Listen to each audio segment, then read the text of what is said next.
ధనురాశి వారికి ఏప్రిల్ నెల 2026 గోచార ఫలితాలు ఏ విధంగా ఉన్నాయో సశాస్త్రీయమైన పద్ధతిలో తెలుసుకునే ప్రయత్నం చేద్దాము. ఇక్కడ తృతీయ స్థానంలో రాహువు నెలంతా, బుధుడు 9 రోజుల పాటు, కుజుడు 2 రోజుల పాటు ఇక్కడ సంచారం చేస్తున్నారు తృతీయ స్థానంలో. ఈ తృతీయ స్థానంలో రాహు యోగ కారకుడు అవుతున్నాడు.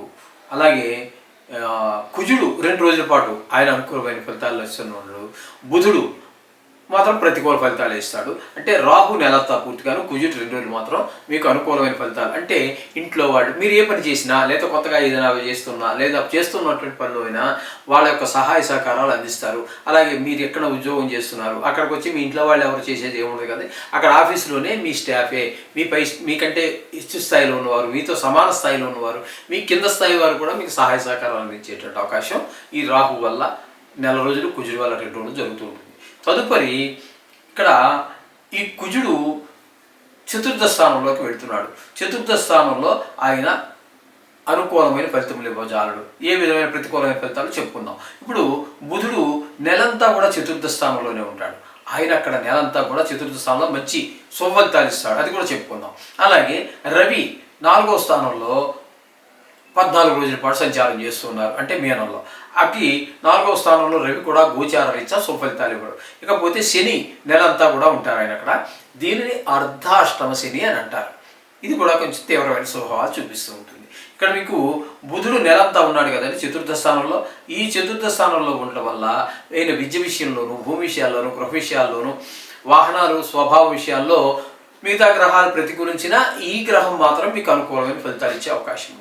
ఇక చతుర్థంలో కుజుడు కూడా మీకు ప్రతికూలమైన ఇదే విషయాల్లో, విద్య, భూమి, గృహము ఇత్యాది విషయాల్లో ఆయన ప్రతికూలమైన ఫలితాలే. రవి 4వ స్థానంలో ఆయన కూడా ఇక్కడ విద్య, భూమి, గృహము, కాస్త తల్లిగారి ఆరోగ్య విషయాల్లోనూ ప్రతికూలమైన ఫలితాలు ఇస్తూ ఉంటాడు. ఇక శని అర్ధాష్టమ శని, ఆయన గురించి చెప్పాల్సిన పని లేదు, ఆయన కూడా ప్రతికూలంగానే ఉన్నాడు. అయితే ఈ 4వ స్థానంలో ఉన్నటువంటి నెలంతా ఉన్న బుధగ్రహం ఒక్కటి మాత్రం మీకు అనుకూలమైన ఫలితాలు ఇస్తూ ఉన్నది. కాబట్టి ఇక 5వ స్థానంలో అంటే మేషం అవుతుంది. ధనురాశి నుంచి 5వ స్థానం మేషం అవుతుంది. అక్కడ రవి ఒక 15వ తారీఖు నుంచి నెలంతా కూడా ఆయన కూడా 5వ స్థానంలో అనుకూలమైన ఫలితాలు, అంటే సంతానం మీద దుష్ప్రభావం చూపిస్తూ ఉంటాడు. కాబట్టి అది కూడా కొంచెం జాగ్రత్తగా చూసుకోండి. పిల్లలకు చదువు మీద శ్రద్ధ తగ్గటం అలాంటివి లేకుండా చూసుకోండి. ఇకపోతే శుక్రుడు 5వ స్థానంలో 19వ తారీఖు వరకు ఉంటాడు.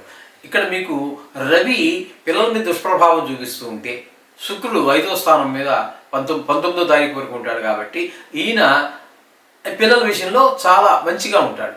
ఆయన ఏమో వ్యతిరేకిస్తూ ఉన్నాడు, ఆయన హాని చేయడం కోసం, కొంచెం కష్టాలు కలిగించడం కోసం రవి ప్రయత్నిస్తూ ఉంటే శుక్రుడు కొంచెం దానికి అనుకూలమైనటువంటి ఫలితాలు పిల్లలకి అందిస్తూ ఉన్నాడు. ఈ విధంగా ఉంటుంది. ఇక్కడ ఈ శుక్రుడు 5వ స్థానం నుంచి అంటే 19వ తారీఖు వరకు ఉండి 20వ తారీఖు నుంచి 6వ స్థానంలోకి వెళ్తాడు. ఈ 6వ స్థానంలోకి వెళ్ళే శుక్రుడు శుభ ఫలితములు ఇవ్వజాలడు. అంటే చిన్నపాటి అనారోగ్యాలు ఉండటము, డబ్బులకి ఇబ్బంది పడటము, అప్పులు తీర్చలేకపోవడం, ఇట్లాంటివన్నీ 6వ స్థానంలో ఉన్నప్పుడు కలుగుతాయి. ఇక సప్తమంలో గురు సంచారం జరుగుతుంది. సప్తమంలో గురు సంచారం చాలా సుఫలితాలు ఇస్తుంటుంది. అవివాహితులు ఎవరైనా ఉన్నట్టయితే వారికి వివాహం కుదరటమో, లేకపోతే పెళ్లి జరిగిపోవటమో జరగవచ్చు ఈ నెలలో. అలాగే భాగస్వామ్యుల మధ్యన కొంత మంచి ఏకాభిప్రాయం ఉండటము, అలాగే ఒకవేళ ఆల్రెడీ వివాహం అయిపోయిన వారే ఉన్నారు వారి మధ్యన అన్యోన్య దాంపత్యం ఏర్పడటం లాంటివన్నీ కూడా అన్యోన్య ఒక ప్రేమ అభిమానాలు అవకాశం ఉంటుంది గురువు సప్తమంలో ఉండటం వలన. ఇకపోతే భాగ్యస్థానంలో కేతు ఉండటం వల్ల అనుకునేటువంటి ఏది మనం ఒక దైవ దర్శనానికి వెళ్ళలేకపోవటము, అనుకున్న పనులు కాకపోవటము, తండ్రి గారి విషయంలో కొంచెం దాన ధర్మాలు చేయలేకపోవటము, తండ్రి గారి ఆరోగ్య విషయంలో కొంచెం అశ్రద్ధ చూపించటము, లేకపోతే ఆయనే అశ్రద్ధ చేసుకోవటము, ఇట్లా కొంచెం తండ్రి గారి ఆరోగ్య విషయంలో కూడా ఇబ్బందులు పడేటటువంటి అవకాశం కేతు భాగ్యస్థానంలో ఉండడం వల్ల జరుగుతుంది. ఈ విధమైన ఫలితాలు. అంటే మొత్తంగా చెప్పాలి అన్నట్టయితే రాహు పూర్తి శుభుడండి.